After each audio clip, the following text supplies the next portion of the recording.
queridos companheiros. Estamos mais uma vez aqui na rede social para a gente conversar um pouco a respeito de ética e de moral. Que Jesus e os amigos espirituais nos inspirem para que a gente possa, trazer esse assunto o mais claro possível.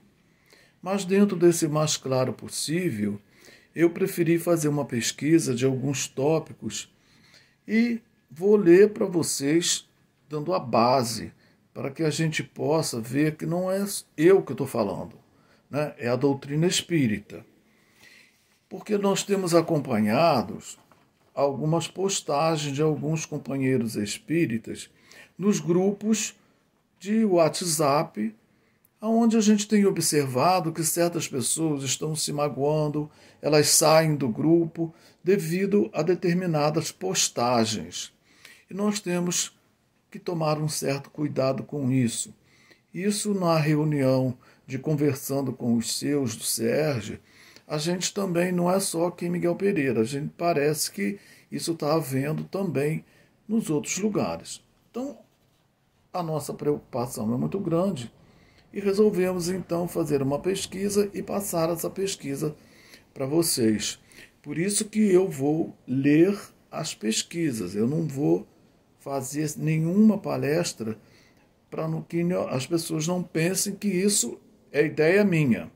Então, porque a gente começa que na Gênese, no capítulo 18, no item 17, diz assim: a fraternidade deve ser a pedra angular da nova ordem social.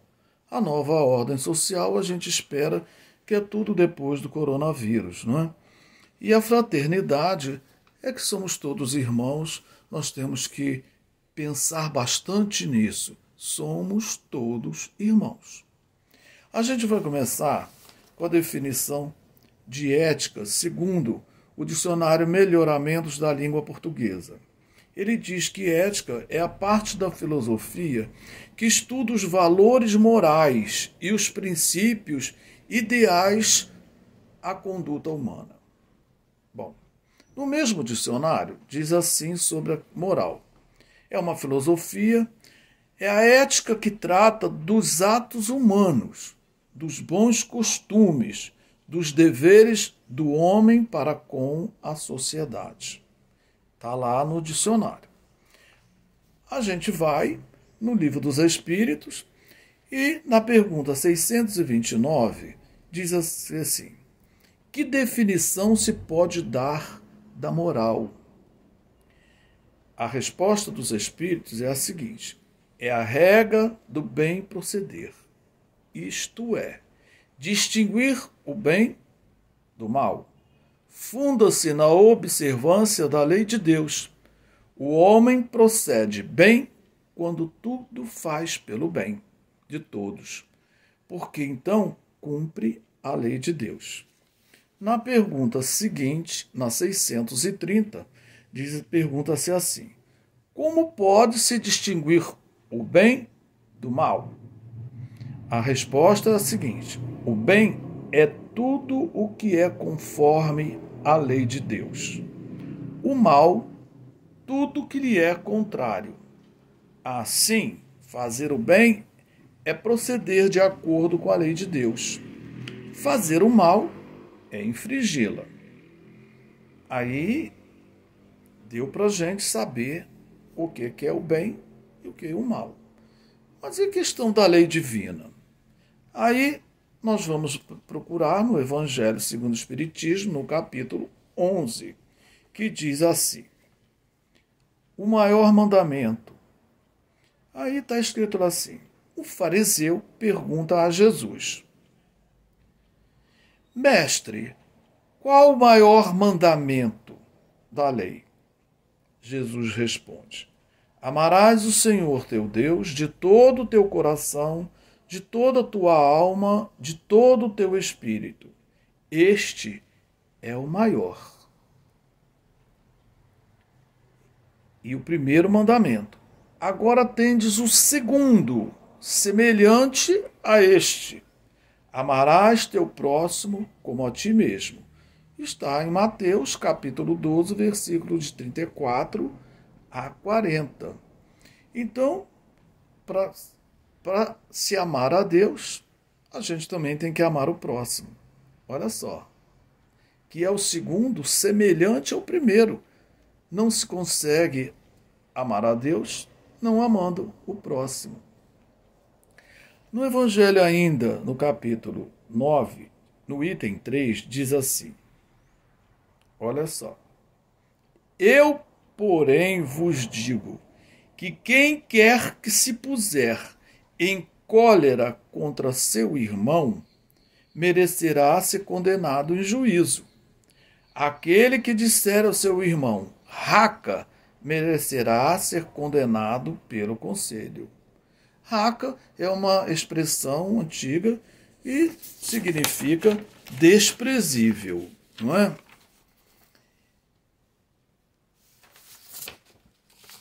Ainda no Evangelho segundo o Espiritismo, no capítulo 11, tem uma recomendação de Jesus assim. Olha, esse é praticamente o nosso lema da doutrina espírita. Fazei aos homens tudo o que queiras que ele vos faça, pois nisso se consiste a lei e os profetas. Mateus capítulo 7, versículo 12. Tá? Mas vamos voltar. Vamos lá no Evangelho ainda segundo o Espiritismo, na lei do amor. Diz assim: o amor resume a doutrina de Jesus toda inteira, visto que esse é o sentimento por excelência. Ainda no capítulo 11, no item 10, diz assim: amai muito, a fim de serdes amado. Pondo em prática esse conselho, elevar-vos-eis de tal modo acima da matéria que vos espiritualizareis antes de deixardes o invólucro terrestre. Ora, nós estamos aí com o coronavírus que a gente não sabe o que vai acontecer conosco. Mas enquanto ainda estamos fazendo as reflexões em nosso lar, na nossa casa, vamos repensar aquilo que a gente fez. Vamos começar a prestar atenção, né? Nós temos na Conduta Espírita, no livro Conduta Espírita, né, a seguinte proposta assim, olha. Calar todo o impulso de cólera ou violência, amoldando-se ao Evangelho, de modo a estabelecer a harmonia em si mesmo perante os outros. A humildade constrói para a vida eterna. É no livro Conduta Espírita, psicografia de Valdo Vieira, pelo espírito de André Luiz. Ele fala da cólera, da mesma coisa que trata no Evangelho segundo o Espiritismo, né, nessa questão de amai muito, muito. Ó. E com relação, ainda diz aqui, ó, que vos espiritualizareis antes de deixardes o invólucro terrestre.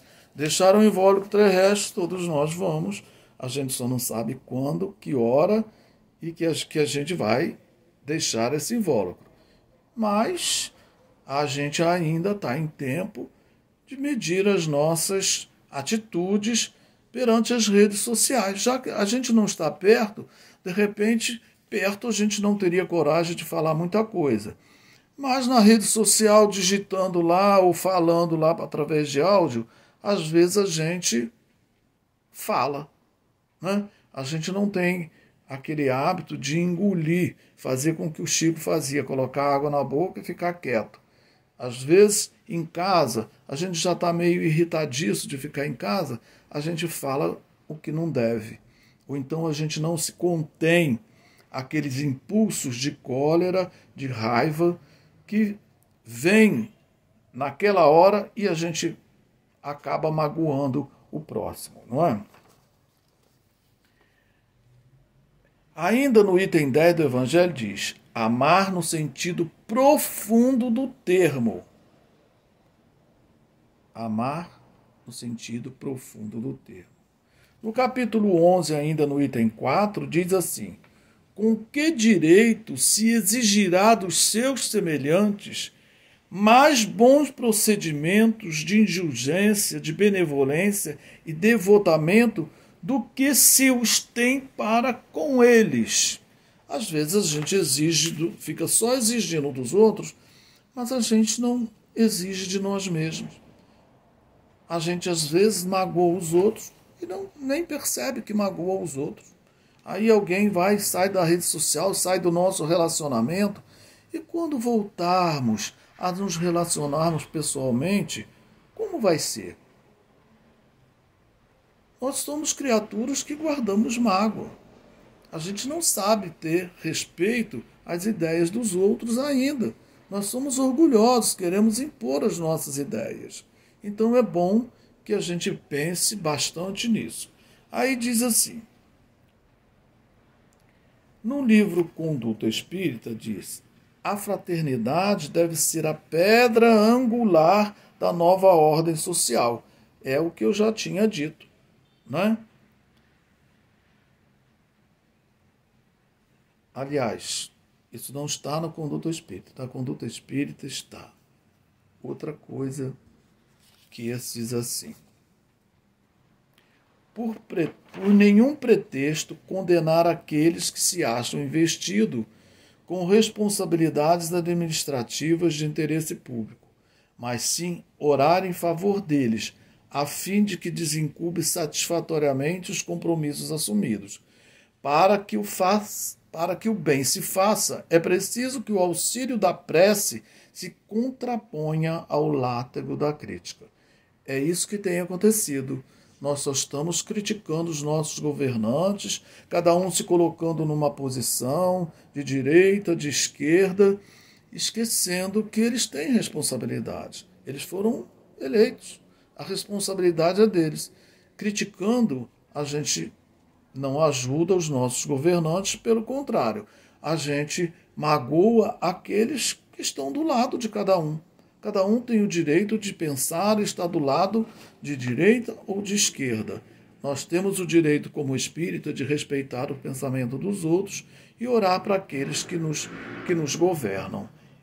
Aí está aqui ainda, no Conduta Espírita: respeitar as ideias e as pessoas de todos os nossos irmãos, sejam eles nossos vizinhos ou não, estejam presentes ou ausentes, sem nunca descer ao charco da leviandade que gera a maledicência.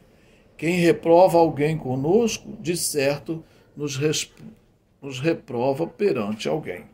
Aí sim, a gente vai terminando de novo, reforçando essa questão da Gênese do capítulo 18, do item 17. A fraternidade deve ser a pedra angular da nova ordem social. E ainda tem também na Gênesis, no capítulo 8, item 19, dizendo assim: somente o progresso moral poderá assegurar a felicidade na terra, refreando as paixões mais. Era isso que a gente queria conversar, deixando todas essas questões dessa pesquisa para a nossa reflexão. Que Jesus possa nos amparar, Jesus possa nos auxiliar, que os nossos anjos da guarda possam estar assim, agarradinho conosco, nos inspirando, não deixando que a gente resvale nas críticas, magoando os nossos companheiros da nossa casa espírita, os nossos companheiros de romagem, seja eles espíritas ou não, seja eles quem quer que seja, de esquerda, de direita, de onde quer que cada um esteja. Vamos pensar que a lei de amor é a lei maior. É isso que Deus espera de nós, é isso que Ele está dando tempo para cada um de nós, a gente fazer as nossas reflexões. Ficam todos com Deus, que assim seja.